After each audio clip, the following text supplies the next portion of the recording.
আসসালামু আলাইকুম, স্বাগতম দিনের শিখা চ্যানেলে। আজ আমরা জানব কিভাবে ইসলাম আমাদের জীবনের সঠিক পথ দেখায় এবং অন্তরের প্রশান্তি এনে দেয়। হজরত ওমর ইবনে খাত্তাব রাজিয়াল্লাহু তালা আনহু ছিলেন ইসলামের দ্বিতীয় খলিফা এবং একজন অত্যন্ত শক্তিশালী ও সাহসী সাহাবী। তবে তার ইসলাম গ্রহণের ঘটনা এক অসাধারণ অনুপ্রেরণার গল্প। ইসলাম প্রচারের প্রথম দিকে হজরত ওমর রাজিয়াল্লাহু তালা আনহু ছিলেন ইসলামের অন্যতম শক্তিশালী বিরোধী। তিনি নবী করিম সাল্লাল্লাহু আলাইহি ওয়াসাল্লাম এবং তার অনুসারীদের ওপর অত্যন্ত কঠোর ছিলেন। তার লক্ষ্য ছিল ইসলাম ধ্বংস করা।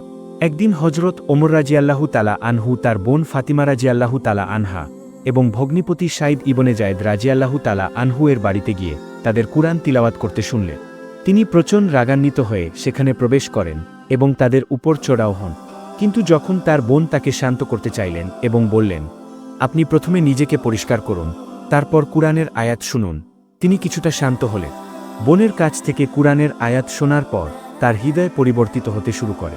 তিনি সূরা তাহার কয়েকটি আয়াত পড়লেন এবং গভীরভাবে প্রভাবিত হলেন। তিনি উপলব্ধি করলেন যে এই বার্তাটি সত্য এবং এটি সরাসরি আল্লাহর কাছ থেকে এসেছে।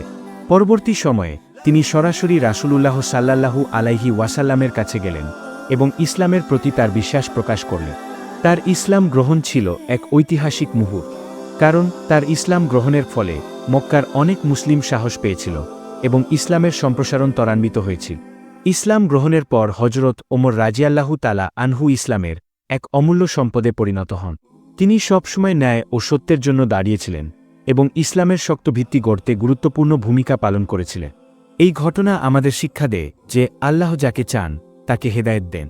হজরত ওমর রাজিয়াল্লাহু তালা আনহুয়ের জীবন পরিবর্তন আমাদের অনুপ্রাণিত করে ইসলামের পথে ফিরে আসার এবং সঠিক পথে চলার জন্য। আপনার মূল্যবান সময় দেওয়ার জন্য ধন্যবাদ।